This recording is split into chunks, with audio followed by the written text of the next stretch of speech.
Hello, welcome to Scara Screamcast. My name is Scara, Damsel of the Doomed, and this is the Demon Scara version of Scara. There's many versions. There's Clown Scara, there's traditional regular Scara, there's Super Witchy Scara, there's Scara of the Immortals, which is a variety of Scaras, and on and so forth. Okay.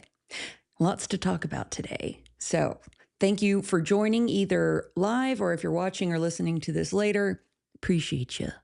I have a voicemail first and foremost to play for you because someone called Scary Hotline. That's right. Someone called Scary Hotline. If you want to call and leave a voicemail, you can. The number is 512-710-8766. That's Scary Hotline. Call now. We have a voicemail. Let's go ahead and listen to it. If I know how to do this right, we'll see.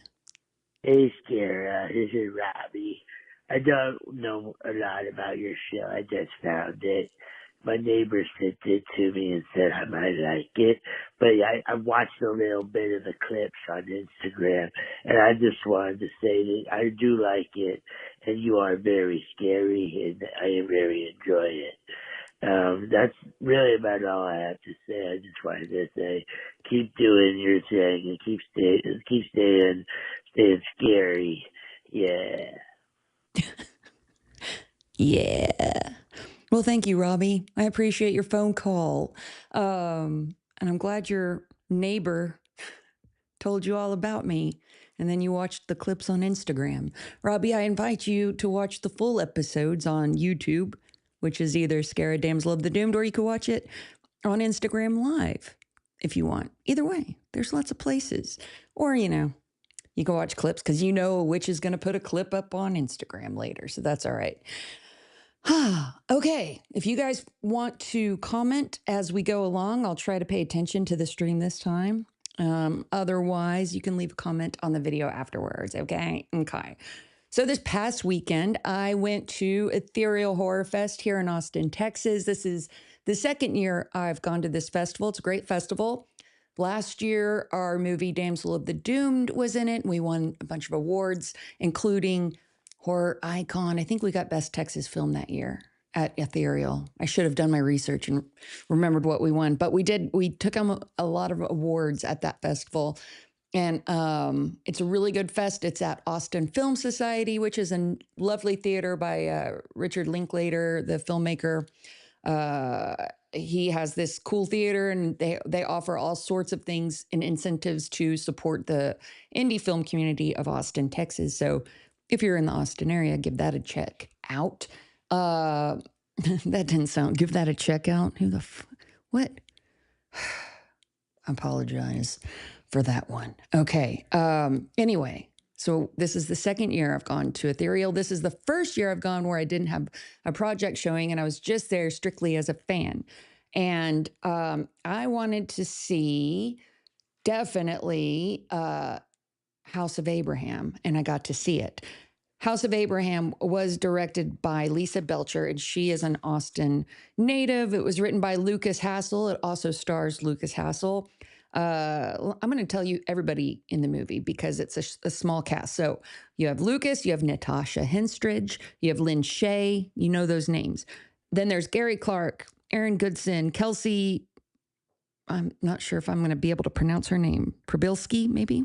Marvel A. Rex, Sean Freeland, William. Oh my gosh, Magnuser, Kaylee Skies, Doug Kennedy. Okay, I'm sure I butchered a few of those names, but the sentiment is there. If you could see my handwriting, it looks like chicken scratch. I was in a hurry. But I wanted to just give you a quick reason to watch this movie because I believe it is now on streaming. I know you can go to houseofabrahammovie.com and you could watch it there through a streaming service called Gather. If you use that method, the filmmakers get to retain way more money than if you are to go and do video on demand on the other platforms like Amazon Prime or YouTube or Google Play. I think you can find it on all of those. And feel free to watch it on those. That's great. But if you go to houseofabrahammovie.com and you watch it there through Gather, just know that you're helping the filmmakers to retain some of their costs. Making movies is expensive, and it's often for indie filmmakers a labor of love. They don't get to see as much of the money come back to them as like a big studio film might. So that's what I would suggest if you want to watch this movie, and you should watch it there. Now, I'll say this movie is a cult horror, and it deals with heavy themes and themes that really make the kills in this movie interesting. I don't want to spoil it, but I will say it had me squirming in my seat a little bit during one of the scenes in the swimming pool. That one was, oh boy, that one will have you squirming. If you like that feeling of being uncomfortable, excuse me, being uncomfortable, I do anyway, then this is the movie for you. The cast was great, by the way, every single one of them, but I want to give a special shout out to Marvel A. Rex. I think that actor did a phenomenal job. Not to diminish the performances from anyone else, but I was really drawn to Marvel in this movie. So that's House of Abraham. If you want to support indie horror, give that one a watch. I also want to shout out another movie. Now, I have seen this movie. I watched a screener of it. It was at Houston Horror Film Fest this past year when I was there, but I wasn't able to see it at Houston. And I watched a screener on my computer, and then I got to see it on the big screen at Ethereal Horror Fest, which is wonderful. I'm talking about Meat. Now, Meat is directed by Roger Connors. He wrote it with Zachary Shidwatcher, and it is a slasher film from the LGBTQ perspective. This movie is beautifully colored, beautifully shot. The costuming in this movie is mwah. The killer in this movie is referred to as the stud killer, and his whole outfit. If you just go Google Google up Meat the Movie 2025, and you'll see on the poster, which is a phenomenal poster, by the way, you'll see the killer, and he's just got that mask of studs, and he's clad in leather, and he's looks cool. You know what I mean? Hold on, I got a message popping up here. I'm gonna say don't use because I don't know what that is. All right. So back to Meat the Movie. Now, Meat, I'm just going to go based off of, because Meat has a very large cast. So I'm going to go based off of IMDb, who is starring in this film. I cannot read to you everybody that's in this movie, or that's going to take up this whole entire episode. But Meat has Cody Steele, Anthony Cavada, Matt Cain, Caitlin E. Newberry, and it has a special appearance by Pandora Box for all of my Drag Race fans. Pandora Box, and phenomenal performance, by the way. Now, Meat has lots of death and lots of dick. And why not? You know what I mean? Why not? How many slasher films have you seen where it's just gratuitous female nudity? How many? All of them in the 80s. I'll answer for you. All of them in the 1980s, just about.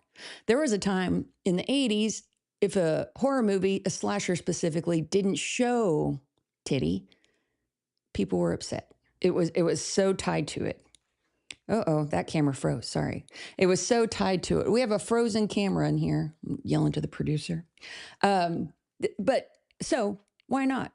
From the other side, get a little meat showing, show some meat in Meat.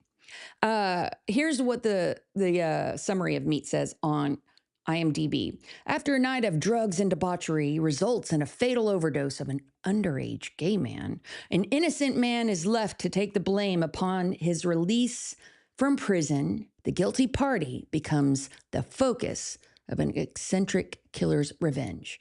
I feel like I didn't say that well. I feel like that. Let's see. After a night of drugs and debauchery results in the fatal overdose of a underage gay man, an innocent man is left to take the blame upon his release. Oh, see, there's a period. One more time.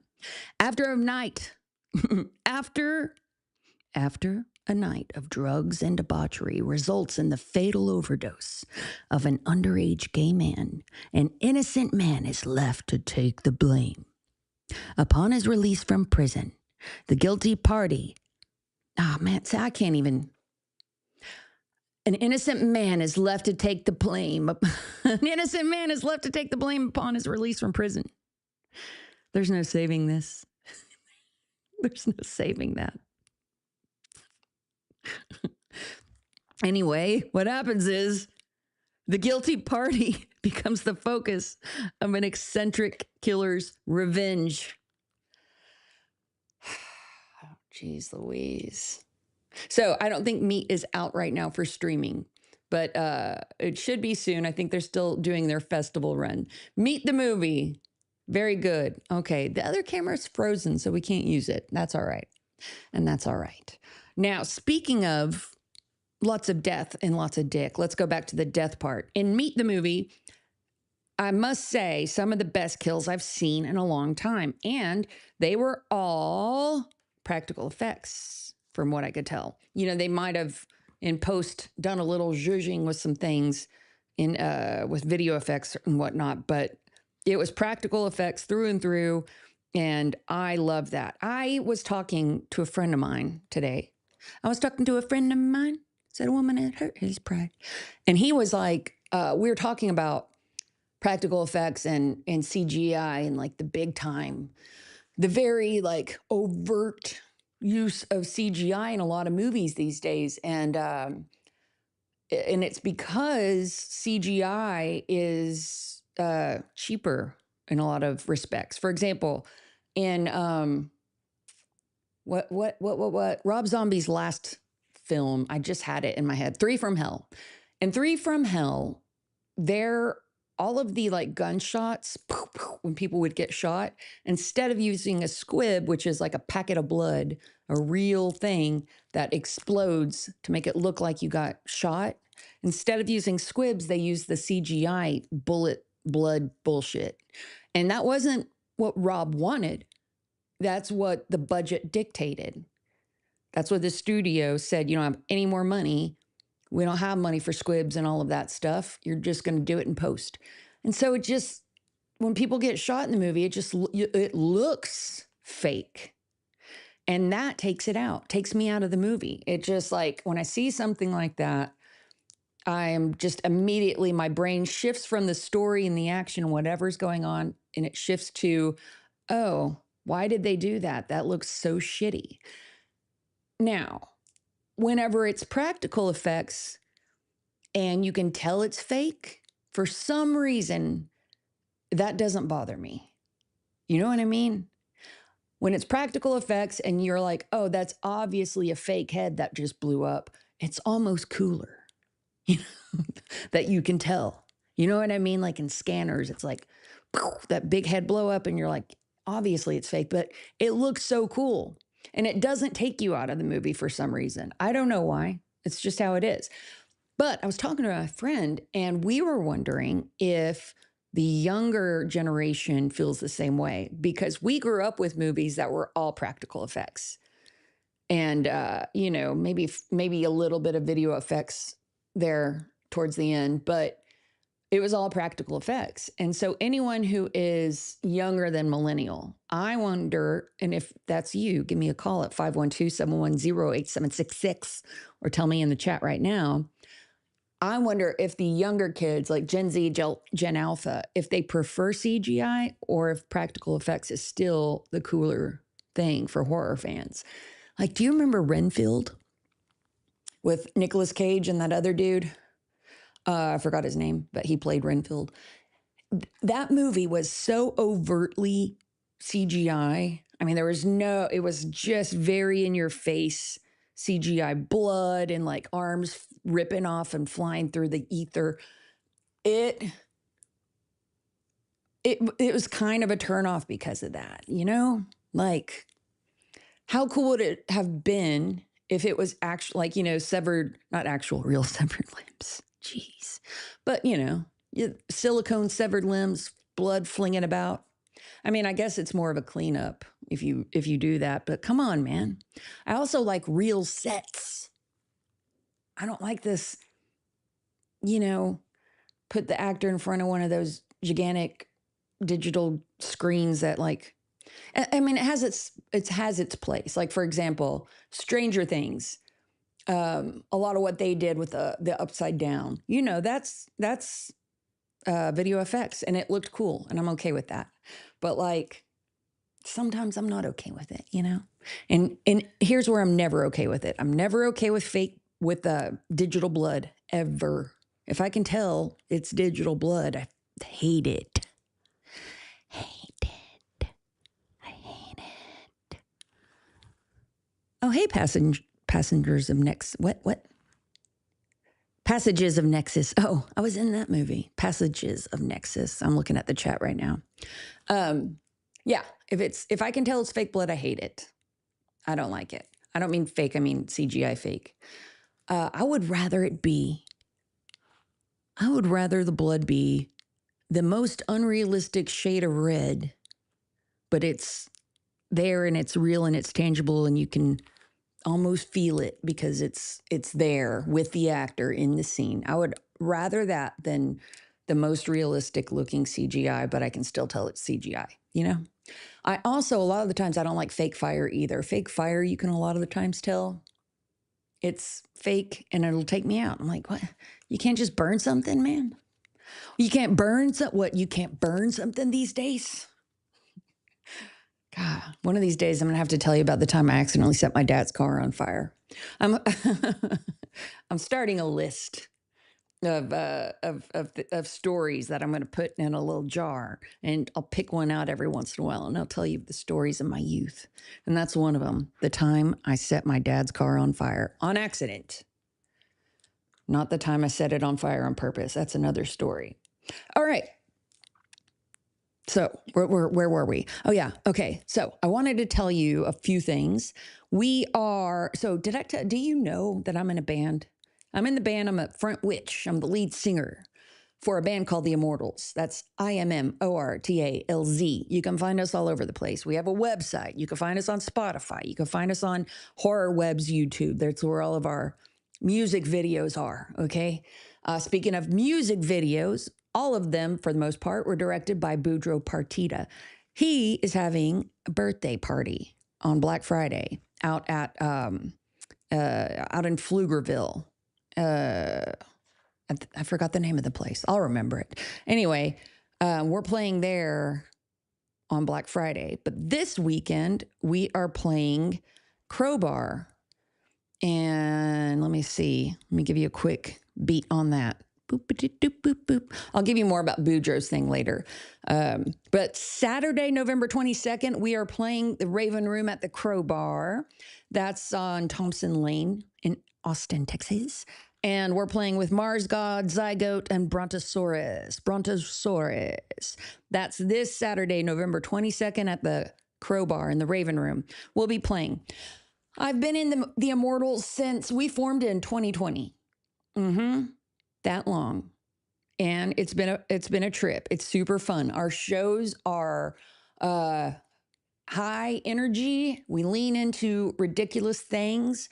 We sing about creatures and murder and all sorts of fun songs. We have props. I have stage antics, on and on. We formed during COVID. Okay. All the guys in the band were in another band before me. And then that band came to a natural end. And then I popped in, and the rest is history. Now we're the Immortals, and we have a show this weekend. So I hope to see you there. If you miss us this weekend, please come to Boudreaux's Black Friday birthday party. That's always a good time. Let's see. Oh, I want to tell you, that's what I wrote down a note. I want to tell you, though, about when I first started playing with the Immortals. Oh, hey, Horror King. Sorry, I'm checking the stream. The first time I played a show at the Immortals, and I mean outside of house parties, because the very first time we played in front of people was at a house party. But the first show we had was at Come and Take It Live in Austin, and I had never played like that before. And I get up there on the stage, and I remember the first realization for me was I felt like I was outside of myself watching myself sing. It was a very weird feeling. And it happened like the first handful of times I would play. And I don't know what that was. It doesn't happen anymore. Now I'm very present and I'm very much in control and in my body and aware of everything. But during the first handful of shows, it felt like I was behind myself. I was outside and I was like kind of watching, like behind and hovering above myself. It was sort of like an out of body experience. And then it became to where I felt like I was like my body was an avatar, you know, and I was controlling it, but I wasn't in it. I know that sounds crazy, but I wonder if anyone else has that feeling with anything else in the world. But that's how I felt. That was the first thing that I remember noticing about playing on stage with the band. The second thing was, oh my God, how hot it gets up on stage. Lord, it gets so hot. I don't know what it is. The stage lights, moving around, the energy. I mean, I've been to 1,000 concerts, right? Where you're on the floor watching and you could be cold. It could be winter and you're in your cute little coat watching your band, comfortable as a June bug in a, summer breeze. But on stage, just so you know, it's hotter than Satan's taint. It's hotter than Satan's taint up there. And I am heat sensitive. I have a condition and I'm heat sensitive. Too much heat messes with me. So the very first time we played, I almost threw up. And this still happens from time to time. I now have a fan that I use, but still there's some shows. Like, for example, we just played Trees in Dallas not too long ago, and I had my fan, but it was in the summer in Dallas, Texas. And I remember being on stage, walking around with my mic, and I was checking out. I was looking over there, stage left, over at stage right, trying to find where can I throw up because I was 99% sure I was going to puke on stage. And there's no getting around it. What was I going to do? So I found a spot where I was going to puke if I had to. And thankfully the feeling passed. I've also almost passed out on stage, but that's usually not from the heat. That's other things. But it's rock and roll, baby. I'm just kidding. Stupid. Do you like this corset? Kayla Stojek of Zombie Peep Show made this for me for our movie, Damsel of the Doom. Isn't it pretty? Oh, if you're listening to this and not watching it, you can find it on Instagram. It's a bloody, jeweled corset on a black, or the blood and the gemstones are on a black corset, and it looks really cool. Oh, look at this. Mitch says that Dallas is actually Satan's taint. And you know what? You might be right, Mitch. As far as Dallas Fort Worth goes, I'm more of a Denton girl. You know what I mean? I like Denton. All right. There's a great club in Denton called Rubber Tree. Is that right? Rubber Gloves, not Rubber Trees. What the hell? Anyway, but I did enjoy playing in Dallas though at Trees. I enjoyed it, even though I almost threw up. All right. What else do we got? I have some other things for you tonight. Man, playing in a band. I've seen some weird shit happen. I need to gather all my stories about what I've seen and what has happened and my experience of being in the Immortals. Once again, we're playing this weekend at the Raven Room at the Crowbar on Saturday. I remember seeing a fight. There's been a few fights happen while we're playing. And one time I almost jumped in because it was a friend of mine that was getting involved. And another time, you're like in the middle of a song and you look and you see fist flying. But we play with a bunch of punk bands. It's gonna happen.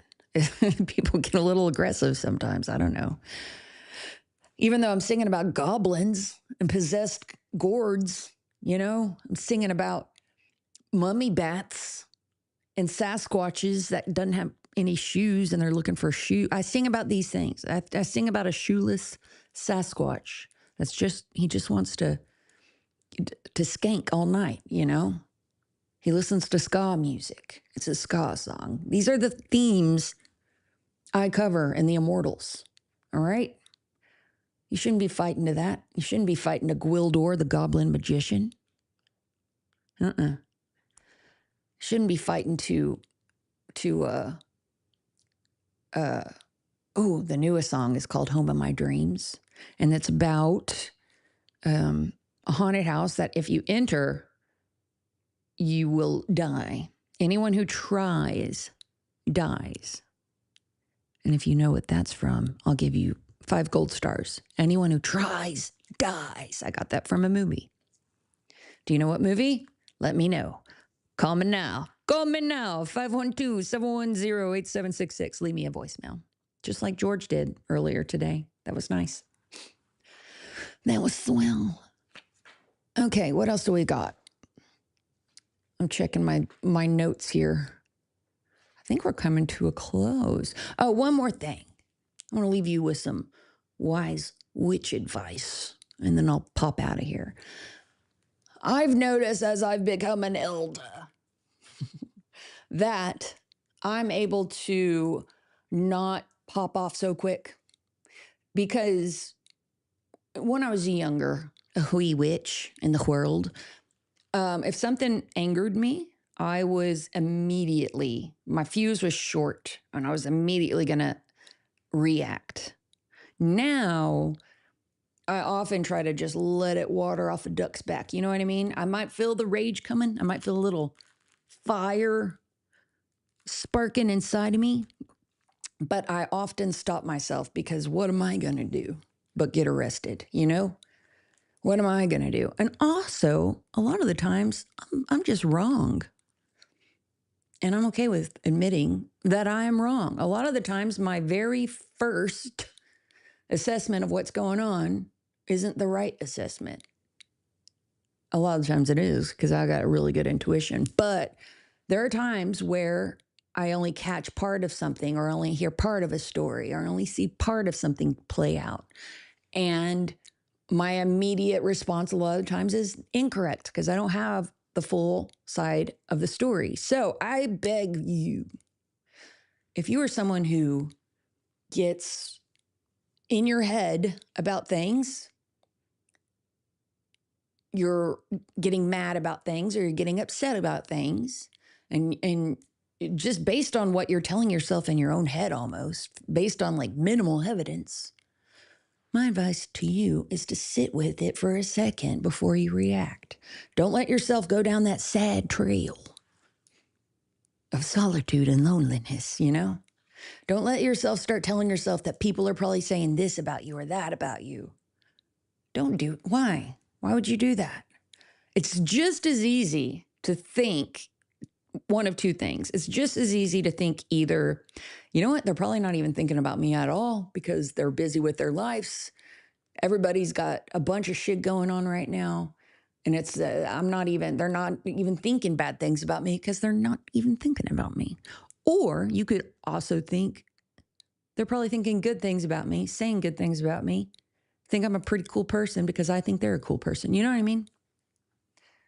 But no, you want to get all weird and in your head and get all mad for no reason. My advice is to just try to rein that in, buddy.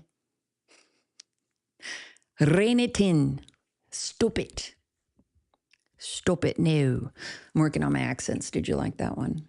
I hope so. What else do I have? Yeah. Take a moment to think and deflate when you get puffy. And don't let yourself, build something up to what it's not. You do you. You pay attention. You stay in your lane. You work on what you're working on.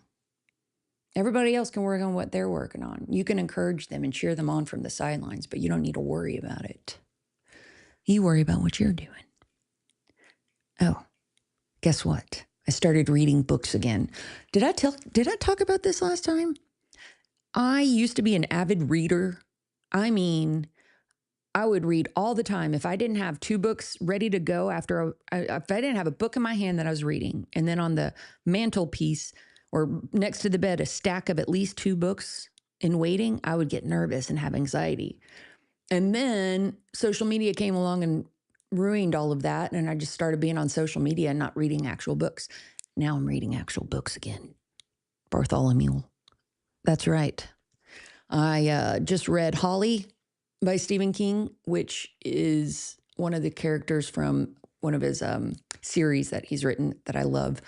And it was really, really excellent. And I picked up another one of his books that I'm about to start.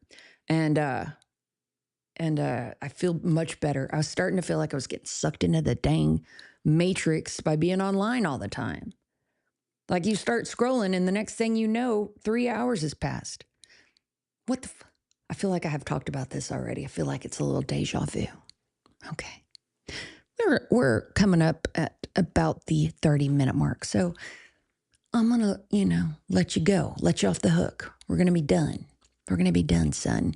Let me just remind you, House of Abraham, you can watch that at houseofabrahammovie.com, or you can find it on streaming services if you like.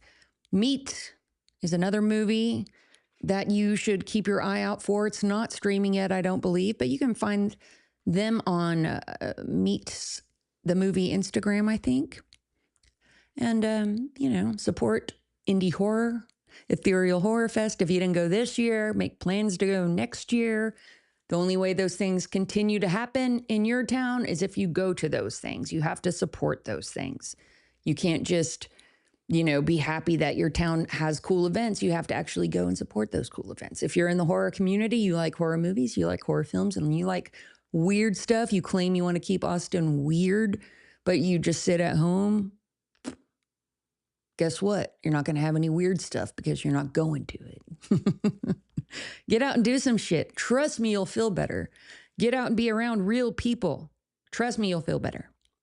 Sunday, the first Sunday of December, you can get out and go to Doc's Drive-In Theater for Horror Web Presents Scary Scream Theater, and I'll be showing a horror movie there. Come on out if you're in the area. Why not? It's not expensive at all. And let me give you the actual date. That will be the 7th. Sunday the 7th. Come out, Doc's Drive-In Theater.